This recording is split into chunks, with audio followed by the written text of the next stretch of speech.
আজি শোণিতপুৰ জিলাৰ কৃষক মুক্তি সংগ্ৰাম সমিতিয়ে আমি জুবিন দাৰ ন্যায়ৰ কাৰণে অৱস্থান ধৰ্মঘট কাৰ্যসূচী লৈছোঁ। আচলতে জুবিন দাৰ কাৰণে ন্যায়ৰ কাৰণে আচলতে কৰিবলগীয়া হোৱাটোৱে আমাৰ কাৰণে লাজৰ কথা। আৰু তাতকৈ আমাৰ দুখ আৰু বেদনাদায়ক কথা হ'ল যে জুবিন দাৰ বৌয়ে ন্যায়ৰ কাৰণে চিঞৰিবলগীয়া হৈছে। আমি আচলতে বিচাৰিছোঁ কি, অসমে বিচাৰিছোঁ যে জুবিন দাৰ হত্যা বা মৃত্যু কেনেকৈ হ'ল সেইটো কথা আমি জানিব লাগে, কিন্তু সেই কথাটো আমাক জনোৱা হোৱা নাই।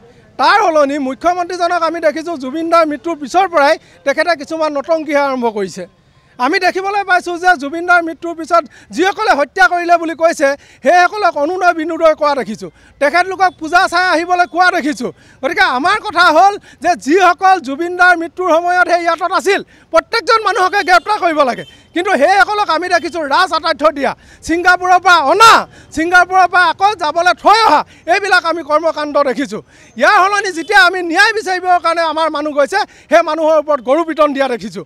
তাৰ সলনি বক্সাত যিটো গুলি, সেই গুলিটো যদি কেনেবাকৈ সন্দীপন বা শ্যামকানু মহন্তৰ গাত লাগিলে হয় তেতিয়াহ'লে হয়তো বা সেই ইয়াতত থকা কোনোবা এজন ব্যক্তিৰ গাত লাগিলে হয়, তেতিয়া অসমৰ মানুহে অলপ হ'লেও শান্তি পালে হয়। কিন্তু তাৰ সলনি আমি চব ওলোটা দেখিছোঁ। আমি দেখিছোঁ যে শ্যামকানু ঘৰ চিল কৰা দেখিলোঁ, কিন্তু শ্যামকানু মানুহজনীয়ে গৈ কেনে সেই ঘৰটো খুলি মেলি নিজৰ কাম কৰি অহা দেখিলোঁ। আমি যদি কেনেবাকৈ এটা জুপুৰি ঘৰ হ'লহেঁতেন, এজন অচিনাকি মানুহ হ'লহেঁতেন, তেতিয়াহ'লে মানুহ আৰু ঘৰ মাটিৰ লগত এতিয়া মিহলি গ'লহেঁতেন। কিন্তু আট্টালিকা আৰু আপোন মানুহ হোৱাৰ কাৰণে জুবিন গাৰ্গক হত্যাকাৰীজন আপোন মানুহ হোৱাৰ কাৰণে মুখ্যমন্ত্ৰী, সেইকাৰণে তেখেতলোকৰ ওপৰত যি নৰম আৰু মৰম আমি দেখিবলৈ পাইছোঁ। আমাৰ কথাটো স্পষ্ট, জুবিন গাৰ্গৰ হত্যাকাৰীক কঠোৰ শাস্তি দিবই লাগিব। আৰু আমি এটা কথা স্পষ্ট আমি ক'ব বিচাৰোঁ, আমাক ন্যায় লাগিব ঠিকেই, কিন্তু এইটো কথা আমি জানিব লাগিব যে অসমৰ যি সাংস্কৃতিক বিভাগ, উদ্যোগ বিভাগ লগত কি লেনদেন আছে, নৰ্থ ইষ্ট ফেষ্টিভেলত কি লেনদেন আছে, কিমান টকা কি অনুমতি দিছে, এই কথাটো আমি জানিব লাগিব। আমি জানিব লাগিব যে মুখ্যমন্ত্ৰী আৰু ভাৰত চৰকাৰৰ বৈদেশিক মন্ত্ৰী পবিত্ৰ মাৰ্ঘেৰিটাৰ লগত এই সম্পৰ্ক, ইয়াৰ ভূমিকা কি আছে। আমি CBI তদন্ত বিচাৰিছোঁ, কিন্তু মুখ্যমন্ত্ৰীয়ে নিদিয়ে। কাৰণ আমি বজাৰত শুনিছোঁ যে যিটো ফেষ্টিভেল হৈছিল সেই ফেষ্টিভেলৰ লগত মুখ্যমন্ত্ৰীৰ পত্নী জড়িত আছে। গতিকে মুখ্যমন্ত্ৰীৰ পত্নীয়ে নিজৰ এই যিখিনি তাৰ লগত আনুষংগিক সম্পৰ্ক, সেই সম্পৰ্কখিনি চাগৈ মুখ্যমন্ত্ৰীয়ে শেষ কৰাৰ পিছত CBI তদন্ত দিব পাৰে।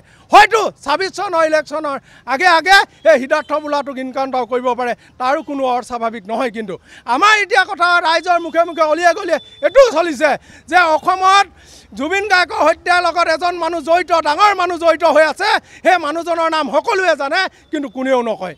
আমি আহ্বান জনাইছোঁ যে যোনেই নহওক আমি কেতিয়াও অসমৰ মানুহে এৰি নিদিয়ে। অসমৰ মানুহৰ নিষ্ঠা, সততা আৰু দৃঢ়তাৰ সংকল্প, এই সংকল্প থান বান কৰিব বিচাৰিছিল, কিন্তু জুবিন গাৰ্গৰ ন্যায়ৰ কাৰণে ৰৈ থকাৰ কাৰণে হয়তো মুখ্যমন্ত্ৰীয়ে এই কিছুমান ভেকু ভাওনা আমাৰ আগত দেখাই আছে।